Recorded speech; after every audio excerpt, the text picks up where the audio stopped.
Welcome to the Gunning Truth Tuesday show. Once again, all this freaking lights on me. It looks like I'm on a set of a brand new TV series, but this TV series is the sorrow of the Arsenal. And the sorrow because opposition fans and probably a lot of our fans are bottling it. Not the team, the fans are bottling it because for some reason we're out of a title race. We're still leading the league by 4 points. What's going on? But anyway, here we are. The Gunning Truth Show, my fourth episode. I've really enjoyed doing all of this. It's not for me about all the views. I know I would like to have thousands of views, thousands of comments and stuff, but I've enjoyed it. I've enjoyed sitting here rambling. And if people are going to only watch the start of it just to give me a view, that's all good. I'm all happy. Righto, so on the show today, let's have a look. Add to stream. Righto, so obviously I've got a very interesting introduction, a very interesting day today at the official Arsenal Cape Town Supporters Club in Plumstead. Quite an interesting day, and I've got a vlog about this day coming up. I'm going to be discussing the West Ham Arsenal game. And yet again, Arsenal have thrown away 2 points. So 4 points thrown away in the last two games. Still 4 points clear with a game in hand.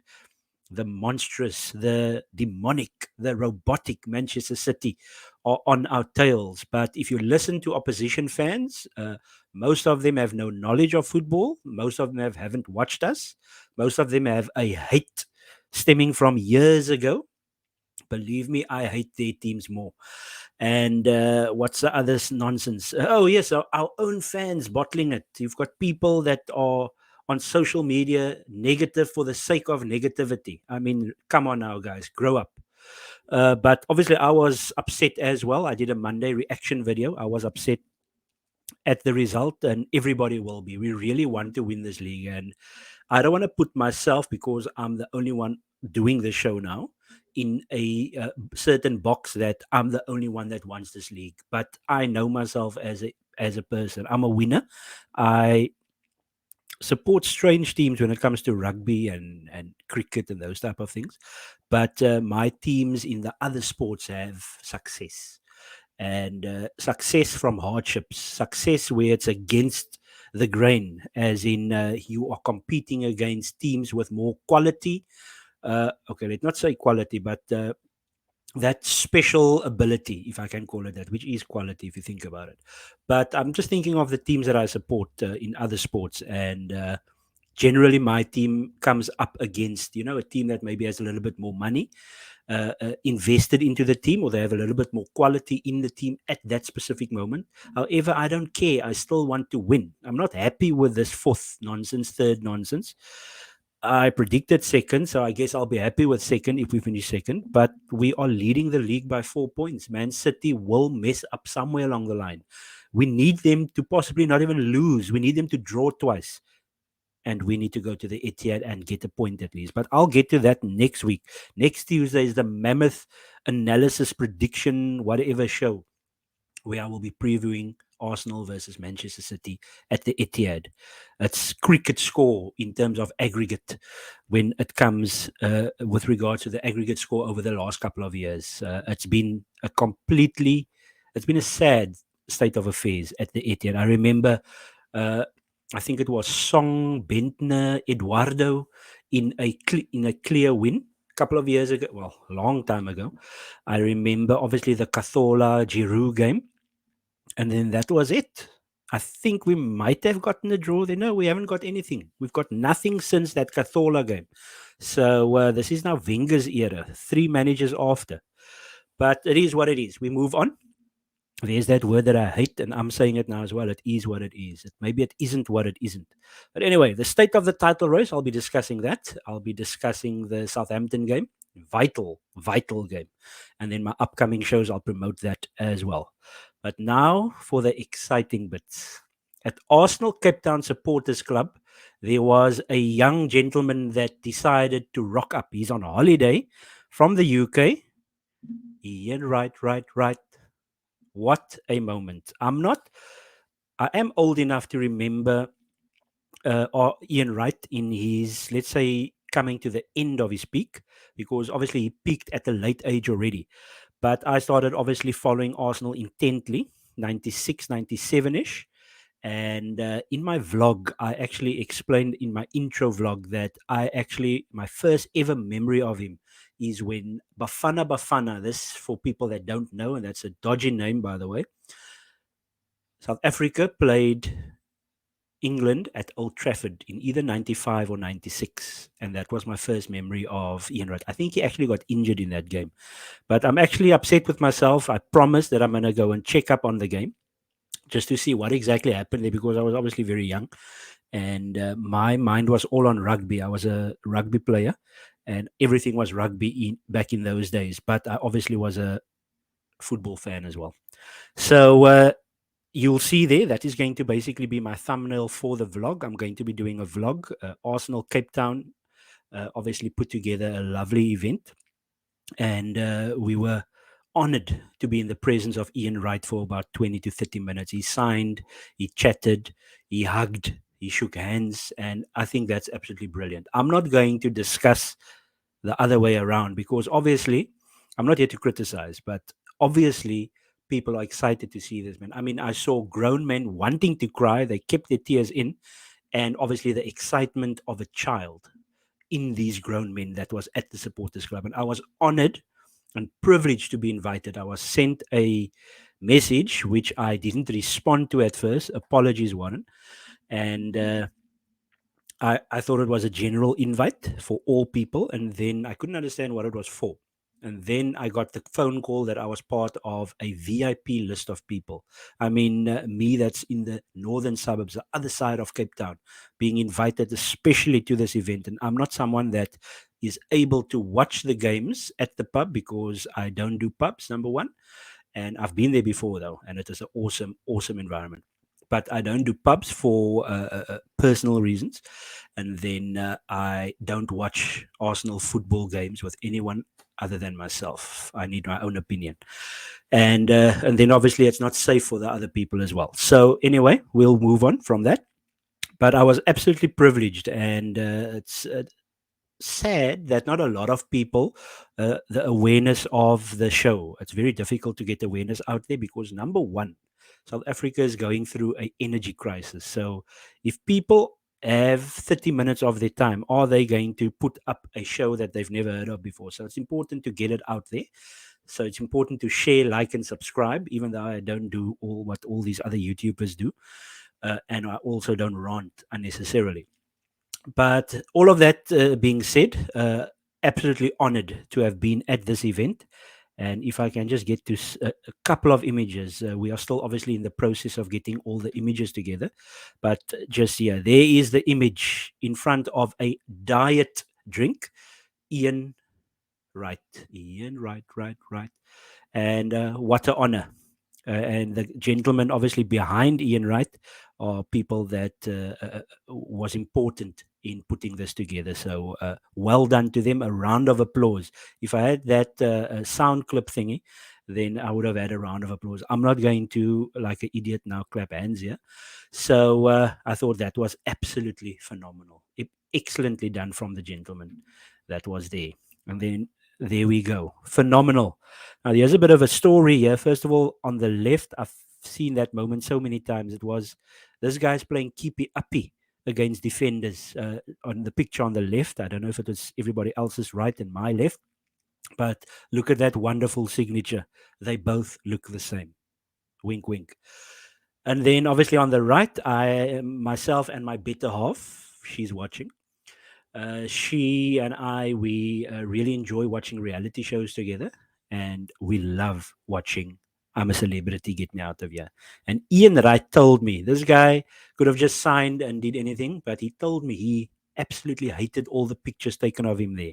So maybe it was a period of when he was down. Unfortunately, the event that we were at, it just simply, you just couldn't have a proper conversation with a guy. And a couple of people are a little bit forward. They can't read the room, but everybody each to their own. And like I said, I was absolutely honored to be involved in this event. So there we go. Absolutely amazing. I thought that was absolutely amazing. So obviously more videos and images to come. I'm going to try and put together a vlog. I'm not the world's foremost vlogger. However, I'm very good at researching, and I will be researching how to coolly put all these videos that I took today, all these little clips, and put it together with images and post that on YouTube. I think that's going to do quite well on the channel. So there's just a nice little broader picture. The picture that I didn't show in over my overlays is the one that is the top right, and that is just Ian Wright while having South African biltong, as he calls it. He was having his biltong and he was still signing. That is a man that can multitask. Up the Ian Wright. Righto. So now we need to get to where there could possibly be rants. I don't think I'm going to rant or rant, as the Americans like to say. But yeah, Arsenal 2-2 on Sunday, the Desmond 2-2 result. And even though on shows before I've had to accept the Liverpool 2-2 draw, this is being put into, you know, it puts everything into perspective. The 2-2 draw there and the 2-2 draw here. And funny enough, the teams that thought they should have won the games missed penalties. So a very disappointing result from Arsenal. Extremely disappointing. After 10 minutes dominating the game, uh, I won't say West Ham looked lethargic. I think it was Arsenal playing the Arsenal way, and for some reason we just couldn't continue that. We were sloppy from minute 11 till 40, and then or whenever they scored their penalty, and then a stupid mistake, lackadaisical play out from the back. Now, one thing that I was listening to a podcast last night, and the one that I would really promote is the Athletic podcast, Handbrake Off. So if you're on Spotify, look for the Gunning Truth podcast and then the Athletics Handbrake Off. They are absolutely amazing on there. And Amy Lawrence is on there. I can't remember the host's name. And then Mr. Clark, who used to play for Arsenal back in the day, is on the show. And James McNicholas or something like that. James McNicholas or James Nicholson, can't remember. But he's also on the Ars Blog podcast. And I love listening to them because they are authentic and they say like it is. And you've got obviously people that played the game and then a lady that has been following Arsenal for over 4 decades or 3 decades. So, yeah, so they brought up a good point that Arsenal, they've always played out from the back like they did uh, with an error leading to the penalty. However, disappointingly, wasn't picked up. The VAR situation where the guy that we are linked with, strongly linked with, and he had a very strong game. Very strong game, definitely better than Thomas Partey on the day. Declan Rice, he was exceptional with regards to his work rate and his will, his want to do something against Arsenal. So it's obviously possible that he could be, whether he comes to Arsenal or not, he put himself out there and he did that very well on Saturday. So obviously, I felt the ball, well, everybody knew this, the ball, and based on the current rules, that should not have been a penalty. So they should have gone to VAR to check the handball because remember in Arsenal games, whether it's against us or for us, it's been checked a couple of meters before the actual incident. So that was a handball. And obviously the penalty shouldn't have been given. And then once again, a forward being quite smart, unfortunately, it gets given. So whether we agree with it or not, the Gabriel Magalhaes, he was pulling out of the challenge. I don't blame him at all for that. So you can maybe say smart from the attacker from West Ham, and then they get the penalty 2-1, nearly 2-2, not too long after that. And then we go into halftime again, 2-1. And unfortunately, the second half was just, gee whiz, man. Second half, we were poor. Once again, we're playing against a team that played a couple of days ago. What's going on here, man? But yeah, she was getting upset here again. Right, so I'm finally able to make this thing bigger. So Arsenal had 5 shots on target. Both teams had 8 shots in total. Arsenal had 5 shots on target. West Ham only 3 blocked shots. So obviously they had a little bit more moments than us. But look at that ball possession. Gee was 72% to 28. And we were so profligate, not even profligate in front of goal, but with our passing as well. Uh, uh, uh, 7 corner kicks from 28% ball possession. So that tells you there's something wrong with your fullbacks and one or both of your centre backs. I'll be getting to that centre back now. 4 offsides to 1. So transition-wise, normally we are relatively good when it comes to tracking back for when we are in transition. Lots of throw-ins. That's a stupid stat, man. This isn't rugby. Two yellow cards to one. Crosses. Arsenal had more crosses, mostly from Tierney, not finding the man once again. Two counter-attacks each. Goalkeeper saves three from West Ham. Who was it? Fabianski at the back. Three saves. Goal kicks, more from Ramsdale because, yeah, I don't know, because of probably from the corners and all that. Treatments. Who comes up with these stats? And then obviously, yeah, so Gabriel Jesus scored in the 7th minute. Excellent work from Ben White on the right. And then an excellent goal from Jesus. And then I loved the Odegaard goal. Quite a number of passes, totally confusing West Ham. And then 33rd minute, that's where all changed. The game completely changed a little bit earlier than last week. And then two yellow cards for probably for frustration because the game was definitely going against us at that time. Our doing, not West Ham, not the referee. And then, unfortunately, in the second half, Bukayo Bloodclout Saka missed the penalty. Whew, what a miss, eh? He didn't get anywhere near the goal. He would have scored if he stuck to his normal way of taking penalties, where he first checks where's the keeper going to move at the final second, and then he goes low. So he didn't do that. He did something else. And when you do something else, you're under pressure.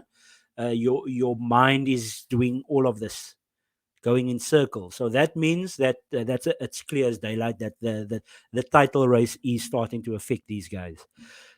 Top left, Gabriel Jesus, 4 goals in 3 games. Obviously, 2 against Palace, 1 against Leeds, and 1 against, I might have that wrong. 1 Palace, 2 Leeds, and now against West Ham. Oh, yes, he scored against, no, he didn't score against Palace. 2 against Leeds, 1 against Liverpool, and 1 against West Ham. So I thought his movement was exceptional. I would love to know. Certainly, it's now been enough time. Why is this guy being taken off? He is extremely dangerous. Uh, it didn't look to me like he was knackered. Maybe he was, but it didn't look to me like he was knackered. And very disappointing to have him come off once again. And then let me first go to, I've already discussed the penalty. So Saka's image over there. Look at the faces of the guys. Concerning. I've discussed Jesus, and then I just want to give a positive here. Not trying to rant or anything, or just be negative, but fantastic performance from our captain, Martin Odegaard, my personal player of the season. You can't give, well, maybe you can, for scoring 40 odd goals. Haaland, the player of the season, but just in terms of everything else, assist, goals, the way he works the team, the way he captains the team. We obviously don't see things off the ball. The way that he actually does work off the ball, he works tirelessly. He's been absolutely immense. Obviously, here and there he goes missing, but that's because of the team, not just because he's having an off day. So, yeah, I thought he was absolutely superb, was rightly so given man of the match by the official, whoever gives the official man of the match. So he got his little Premier League trophy. And then, if I can just discuss Rob Holding. So he needs to start working according to his surname. The problem with this guy is he does everything okay. So, first of all, there's a problem. You can't just be okay. He puts, obviously, his left centre back, in this case Gabriel Magalhaes, under pressure, which puts the left back under pressure, which puts Thomas Partey under pressure, and then obviously the most important thing where we are normally at our best, Ben White and Bukayo Saka. So there is a clear, discernible issue with our attack on the right because Holding is playing. So it's not criticizing him, it's just emphasizing the importance of William Saliba. This guy needs to get back soon. They need to give this guy not horse steroids, because that's illegal. Give this guy that horse injection so that he can play. He needs to play some minutes against Southampton because you can't just throw him in against. You can't just throw him in against Man City and then he has a crap game and then everybody's blaming him again. So I'll leave it at that. Because the body's getting a bit warmer under the chest. But it's all part of the season, I guess. And even Ian Wright said so in a speech that he did, that you go through these things. And on all the podcasts, the podcast where people don't talk nonsense, they said that, listen, these things happen in a league battle. The problem that we've got is that team that's in second place. So whatever everybody's saying about that's normal for a league season to have these ups and downs, you are playing against robots, people that are from FIFA. And look at that, 78 goals scored, 28. They haven't been that brilliant, and they've got 78 goals, and they've conceded only 28. I mean, Newcastle has been conceding a bit lately, so they are going to soon be not the stingiest defense. And yeah, but Arsenal have almost scored the same amount of goals, but we've scored four less, but played a game more, and we've conceded 2 goals in the 4 goals in the last 2 games, and also before that, also consecutively. I think Fulham was our last clean sheet, so it would be Palace, Leeds 1-1, Liverpool 2, West Ham 2. So that's 6 goals conceded in the last 4 games, and a lot more opportunities. 1 penalty missed. So yeah, we're not gonna win this league if the points are tied. Get that straight. I see the flipping points is now not on here. I've got goal difference, but I haven't got the points. But anyways, so there we go. So Arsenal are 4 points clear. I can't remember it now, but we are 4 points clear. Maybe you can zoom into the screen and multiply wins and plus the draws to get that points. But yeah, we're 4 points clear. We still have to play City. City's game in hand. There's going to be a second game in hand this weekend. Because remember, Arsenal's playing Friday in the league against Southampton, and Man City they playing on Saturday afternoon in the FA Cup semi-final. So that means West Ham at home, Man City's game in hand. West Ham can do something. I don't really think so. The way Man City are playing and the way West Ham are playing, we allowed West Ham back into the game. But West Ham has to go to the Etihad, and then obviously Man City has to somewhere along the line. I think it's going to end up being a couple of days before the last game of the season. So Man City's last game of the season is Brentford away, and having worked it out, and I think I'm going to get to the upcoming games. Man City is going to have to play that Brighton game away a couple of days before the end of the season. And that is after all these games. So they're going to go through against Bayern. They're going to still play a couple of tough league games, including Chelsea, who I think will eventually become resurgent. Hopefully not against us, after us. And then Man City has to play Real Madrid twice. First game will be away. Second game at home. So I'm getting to that now. So all these things, there we go. There's the beautifully written out slide where I look ahead to Man City and Arsenal's game. So as I just said, obviously City defeated Leicester comfortably. They're playing Bayern Munich tomorrow night, then Sheffield Wednesday in the FA Cup on Saturday. So yes, they can rotate a little bit in those 2 games, and then they've got us next Wednesday. We only have Southampton on Friday. We need to batter them. I'm not talking even about 4-0 here. I'm talking about batter them properly. And then obviously we've got Chelsea almost a week later. So once again, I said in my Monday reaction video, some teams prefer to play every 3 days. Other teams prefer or need a little bit longer. And I don't think this is working for Arsenal. I thought it would. It's supposed to. Technically, you've got more rest, more days to recover. But the last 2 second halves, despite not having a midweek game against teams that has had midweek games, we are not the stronger team. The opposition is the stronger team. We're barely creating in the second half, other than counter-attacking opportunities and a missed penalty in the West Ham game. So after the Arsenal game, away to Fulham, that can be tricky. I doubt Mitrovic will be back by then. So they probably won't have a focal point, but they did have a good away win. I think it was against Everton. Even though Everton's crap, still Fulham won away recently, and they're starting to pick up again with Palhinha in midfield. And hopefully Willian can do us a favor, for crying out loud. And then they play West Ham, their game in hand, or one of their 2 games in hand. And it looks like there's 2 home games. So that's bankers. West Ham on the weekday, and then Leeds were atrocious defensively against Liverpool yesterday. And then this is where I feel Arsenal have a chance to win the league. If we get something at City, and if we don't mess up our own games, this is where I feel City could possibly come unstuck, because they are desperate to win the Champions League. They've got on Tuesday the 9th or Wednesday the 10th, Real Madrid at the Bernabeu. fighting for their lives on Sunday the 14th, Everton away. Then they got Real Madrid again at home, Chelsea again at home. After either being disappointed in the Champions League, we actually probably need them to go through so that they are not disappointed and end up thrashing Chelsea on the Saturday. And then they've got Brighton away and Brentford away to end the league season. Whereas we've got tricky 4 games after Southampton, City away, Chelsea at home, Newcastle away, Brighton at home. So those are tricky games. Nottingham fighting for their lives. Wolves will already be on the beaches come the 28th of May, I think that is. So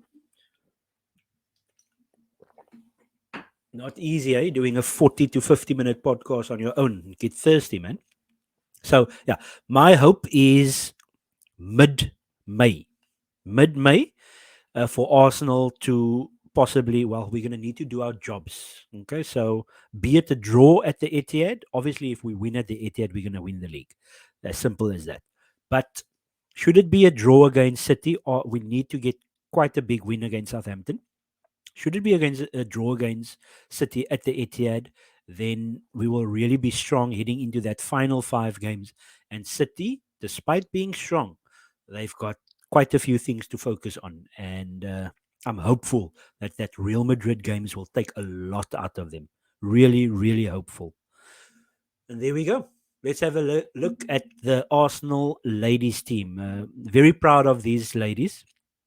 If you actually look at this team, at the back, Weinreuter. So that's actually our 2 right backs are both right at the back. So for obviously people don't watch the women, so I'm going to try and just quickly run through all these ladies. I should know all of them. Okay, so you got Weinreuter, Austrian right back, Maritz, Swiss right back, Catley, left back from Australia, our number 10, who is our top goal scorer this season, Frida Manum from Norway. And then Taya Goldie, it's a youth prospect centre back that's been injured for most of the last 2 years. And then one of our forwards, Caitlin Ford, Australian forward. Then the lady next to her is actually currently, I think she's on loan at Tottenham, funny enough. Middle row, you've got Stina Blackstenius, our striker. She's what we call a typical number 9 striker. And then you've got Lena Hertig. I've been critical of her, a player that we got from Juventus recently. Then we've got Raffaelli, that is our left-sided centre back. So that's our Gabriel Magayesh. 2 keepers. We've actually bought 4 players since this picture, and 2 players that I can see there has left the club. Is it 2? Yes, it is 2. And there has been another keeper that's come in. And we've got our 2 forwards. Far right, middle row. That will be your left. So that's Vivian Miedema, serious knee injury, and in front of her, actually her girlfriend. Both of them have knee injuries. Both of them are our most important players in the team. And there we go. We have a trophy already, the League Cup, the Women's League Cup. So the state of the league, Arsenal are playing Man United women tomorrow, and that clearly is team number 1 against team number 3. A difficult away tie for Arsenal, especially after quite a long international break. And we've also lost our captain for the season. So we've got 3 players out for the entire season. Probably 3 of the 4 best players at Arsenal are all out of the season for the season. Yet Arsenal have won a trophy already. They've won their last 4 games. And they are 3 points off the top, playing the top team tomorrow. So a huge game tomorrow. I think the game will be on the FA Player. So Google FA Player, make a free account, and you can watch. You can stream the games. Highly unlikely that SuperSport will be showing a midweek women's game with all the Champions League and European games on this week. They normally show only on a Sunday evening. So based on these fixtures, due to Chelsea's involvement in the Women's Champions League, Arsenal's involvement in the Women's Champions League as well in this upcoming weekend. That is why only Arsenal were able to get a game in from this next round of games. So Man City will be playing. They will strongly likely beat West Ham on Sunday evening and move to 41 points. Hopefully, Arsenal will also be on 41 points, and then and United also on 41 points. And then Chelsea are not playing this weekend on 40 points. So the hope is there that Arsenal get a nice win against the Man United ladies team. They are very strong at home. They've beaten Chelsea. I think they must still play City there as well. So they're very strong at home, undefeated. I'm actually wondering who that second loss was to. I think they might have lost away to Man City and away to Chelsea. The Man United ladies. That's their two losses. They definitely didn't lose to Arsenal. They actually beat Arsenal at the Emirates. So 3 points off top. Huge game tomorrow evening, 8:15. The FA player, or just Google Man United ladies, or not Google, but search on YouTube. Sometimes there's people that has live streams, or you can just find the highlights on Thursday morning. So, Arsenal ladies, good luck. Arsenal versus Southampton, Friday night football. And this is going to be testing because it's a really bad team that we're playing against. Arsenal, for large parts, I must, if I don't forget, I think we had a Europa League game before we went to St. Mary's. So a very poor 1-1 draw. Can't remember who scored for us, but we were very poor in this game. And we allowed similar. We actually, I think we led, and then we allowed Southampton to dominate the second half, and they ended up scoring, and they had chances to actually win the game. Very strange ground, St. Mary's. We tend to do really badly there. We lost last season, drew this season. So another place where we struggle at for some reason, especially under Arteta. So yeah, my thoughts. So on the left, I've got my team for the game, and let's just quickly have a look at Southampton. So Southampton lost to Crystal Palace. Crystal Palace doing, despite me and others criticizing the fact that they sacked Vieira, they've actually won all the games under Hodgson. So they are now clear and safe. That's Crystal Palace, or Crystal Meth FC. And then, so Southampton play generally a 4-3-3, but now I see they've switched to a 4-4-2 with the wide forward. I wouldn't play 4-4-2 against Arsenal. Let me just tell you that, because that midfield is going to be dominated. So it's possible they're going to play 4-5-1, I'm assuming, when they play us. But against Southampton Palace at home, they played 4-4-2. Bazunu in goal. Uh, this is a academy Manchester City player. I still remember criticizing this in the transfer window before the season started. Academy Manchester City goalkeeper that went for more than Bernd Leno went to Fulham for. Pathetic transfer business out from Arsenal. Not in, out. And then we've got Ainsley Maitland Miles. He's playing at right back, and Kyle Peters, who's also a right back, he's playing at left back. Please play both of them, please, because it's, in my case, Trossard and Saka. So it's going to be Saka against Kyle Walker-Peters and Trossard in my team, up against Ainsley Maitland-Niles. And then they've got decent defenders, Bella Kotchap and Bednarek, experienced and good.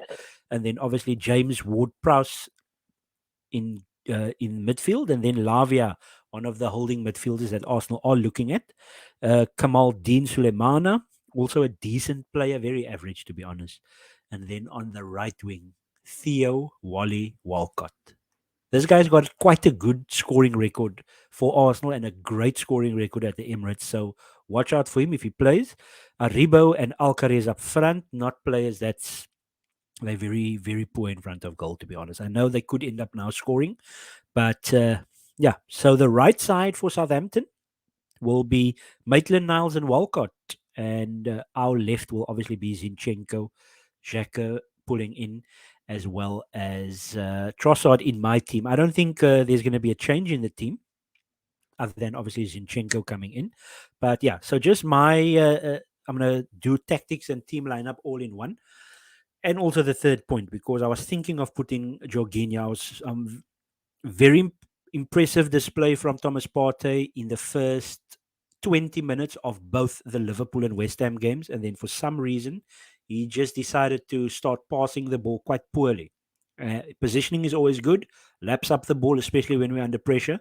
But again, got a yellow card. So obviously that, you pull a little bit back from that. So, yeah, that part is quite disappointing. The fact that he couldn't continue, because he's been absolutely fantastic this season for us. He's staying fit. Is it now again a fitness issue? Because there was rumors that he didn't train a couple of days before Liverpool and a couple of days before West Ham. So I'm hoping there's no issue there, and the fact that he can't train during the week, I don't know what's happening. But yeah, so my third point on the top right is where I'm considering possibly us bringing in Jorginho, and then obviously, as you can see on the wide left, Trossard. There's nothing wrong with Martinelli's form. I just think maybe this is a game for Trossard to start. Martinelli can come off the bench, and then obviously we're not going to drop Saka because we want him to respond after West Ham. He hasn't been good the last couple of games, so that's a concern. And then obviously a lot is weighing on his shoulders. He is our star boy.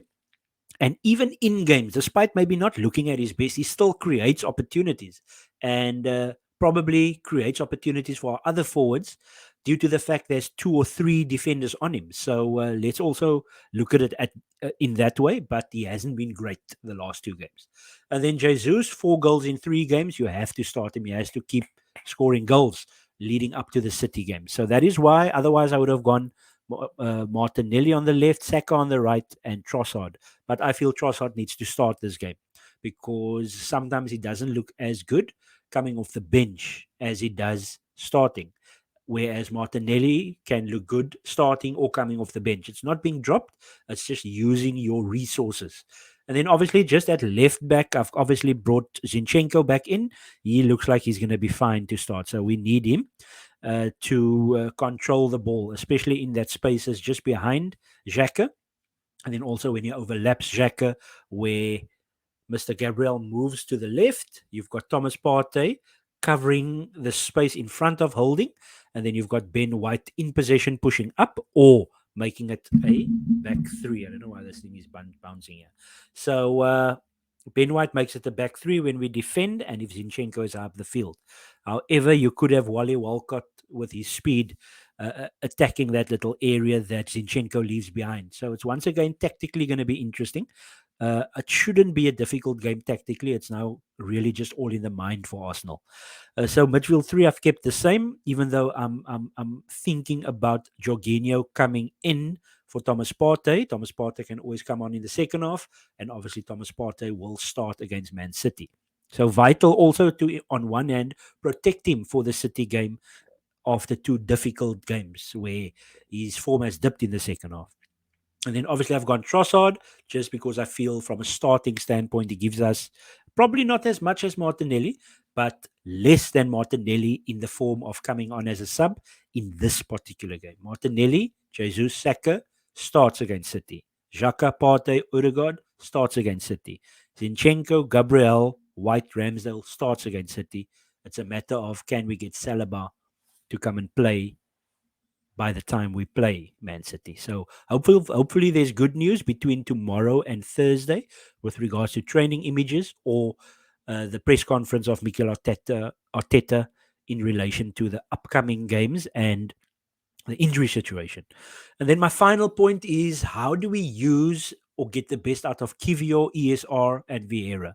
The last 2 games they came on. ESR didn't in the West Ham game and Kivio not in the West Ham game, but we need to use these players because they are going to be key. It's not, remember, it's not about the team, it's about the squad in the running, especially if it's clear to see that the players are getting tired. And once again, it depends on when does Arteta make those substitutions. So Kivio, uh, the best way is when Arsenal go to a back three, which we won't do against Southampton. So it looks like only the key games, Chelsea to a lesser extent, but obviously City, Brighton, Newcastle, those 3 games where Arsenal in game need to move to a back three. Possibly they need to bring on Kivio. And hopefully Ben White's form and stamina holds in those key games because we don't have any other right back solution with Saliba being uh, not fit. And are you going to play Saliba at right back if he's 80%? Running up and down, not going to happen. So we've got actually a couple of problems in the event that Ben White is not able to complete 90 minutes. So in my opinion, Kivio only if it's a back three situation in a difficult game. Can't play him at left back. We've got Tierney, and he cannot play right centre back, even though he did play right centre back for Poland. However, he got 4 out of 10 in both games because they played him at right back, left back, right centre back. Didn't play left centre back for Poland in the previous international break.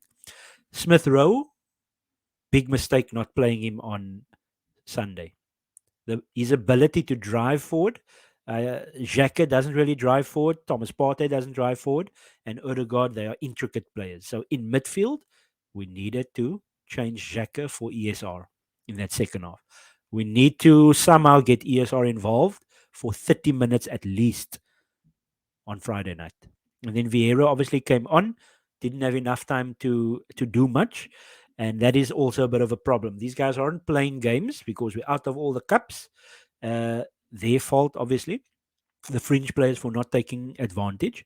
And then when they are coming into the team, it's very difficult because of the mental state of the team. So it's extremely tricky. And me just rambling on about it, imagine how Arteta must be feeling, especially with all the analysis that they do and where they want these players to fall into pockets to be able to create our attacking play. So, yeah, very concerning the second halves of our last two games. We can put it right. There's still games to go, still 4 points clear, even though it's a game in hand, even though we have to play City next week. But we need to build up steam now again. Again, after 20 minutes against Liverpool, 2-0 up. After 20 minutes against West Ham, 2-0 up. Hunky dory, eh? Injuries and suspensions. So we already know about Tomiyasu and El Neni. They're both out for the season. Really could have done with Tomiyasu, especially from a right centre back standpoint, as well as a right back and left back defensive situation. So he could have played at left back at Anfield, even though since the World Cup his form has not been good, and that is because of injury. William Saliba, at my latest knowledge, I haven't been online today due to the Ian Wright event. Uh, I don't know if there's an update on him. Zinchenko should make it on Friday, and obviously El Neni's out for the season.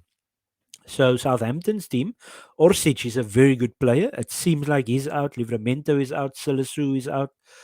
Juan Lopez is out. And then the guy with a dodgy name, Che Adams, seems to be out as well. This is live scores, previous information, so that could change. So maybe one or two of these players will be playing this upcoming week. Righto, so that's enough of me rambling. Let me just go and have a chat again about my upcoming shows. Prediction, by the way, for Southampton 3-1 to Arsenal. They're going to make it difficult again, but I think they're going to get over the line with a couple of goals. I don't know when I think Southampton will score. Maybe to make it 1-1, loss of concentration again. And then obviously Arsenal will then steamroll them probably in the second half, midway through the second half. 3-1 win. Just the mind thing needs to change. So my upcoming shows on a Friday afternoon, I post the Gunning Truth podcast on the Spotify and iTunes platforms. I might actually have forgotten to do that last week on iTunes. No, it automatically goes there. I just need to post it on all my socials. So automatically it goes on a Friday afternoon to Spotify and iTunes. I normally record it on a Thursday evening, generally during load shedding because there's load shedding every evening. And then Sunday afternoons, off your game with Josh and Roni, my Liverpool buddy. We discuss all things Premier League. We discuss Europe as well. And then obviously some key topics like transfers or important managerial information that comes up. And then on Monday afternoon, I post my reaction video.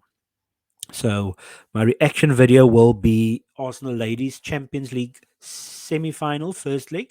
That would be taking place on Sunday, I think it is. Possibly Saturday. I must check up on that. And then obviously our Friday night delight game, Arsenal Southampton. Hopefully we smash them. And then, hopefully an injury or two. Maybe that's not the right thing to say on a social platform. But obviously City are playing on Wednesday and they're playing on Saturday in cup competitions. So we might need somebody to have a bit of a niggle because we are playing them next Wednesday. And then on a Wednesday afternoon, so this show that I'm doing right now, I recorded on a Tuesday evening. So, obviously best to do it not live because of the whole load shedding situation. So I try to do it when there is power. Not obviously, we won't get too much into the politics surrounding the power situation. But so I recorded on a Tuesday evening, and generally I try to get it done before there is football on so that I can watch some football. But I'll be missing the second half of the Champions League games due to load shedding once again. And that's where we are for this upcoming show. Once again, I must just say it was an absolute pleasure to, I'm going to say, meet Ian Wright. I mean, because I had a conversation, even though it was 5 seconds, where he said he didn't like his I'm a Celebrity picture. That's his opinion. And I respect his opinion. But once again, an absolutely amazing day, really organized quite well. And obviously, one or two people were missed out, unfortunately, because Ian Wright can only give up so much of his holiday time. I'm pretty certain he's here with his kids and wife, and they obviously didn't want him to be away for too long.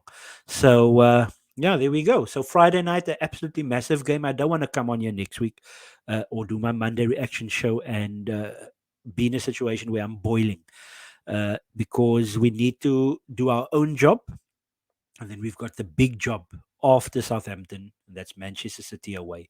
I will be previewing that, going in depth with that next week. Hopefully, there's not too much other nonsense news, so that we can then get to those situations. Up the Arsenal. Thanks for watching, guys.